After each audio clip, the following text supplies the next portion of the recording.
Sasa nikuulize wewe Soprano. Wewe unaenda kuomba msamaha ati juu yangu na Medho.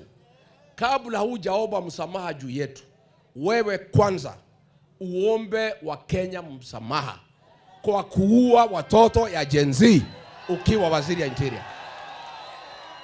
Si ndio? Wewe Soprano, ukimaliza kuomba msamaha kwa sababu ya kutumika kama CS interior, kuteka nyara na kuua watoto ya Gen Z, uombe wa Kenya msamaha kwa kusabaratisha vita dhidi ya pombe haramu, kwa sababu tulikuwa tumemaliza, wewe ukasabaratisha hiyo vita, ukarudisha pombe kila pahali katika Jamhuri ya Kenya.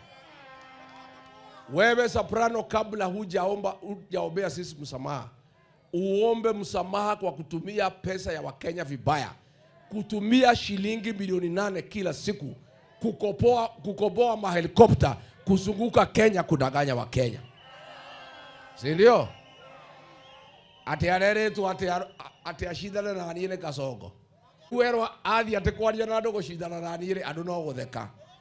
Arugama kwaria ri ni fire si fire. Ni noma si noma. Ni Soprano si Soprano. Soprano ni bure si bure. Aende asiende. Aende asiende.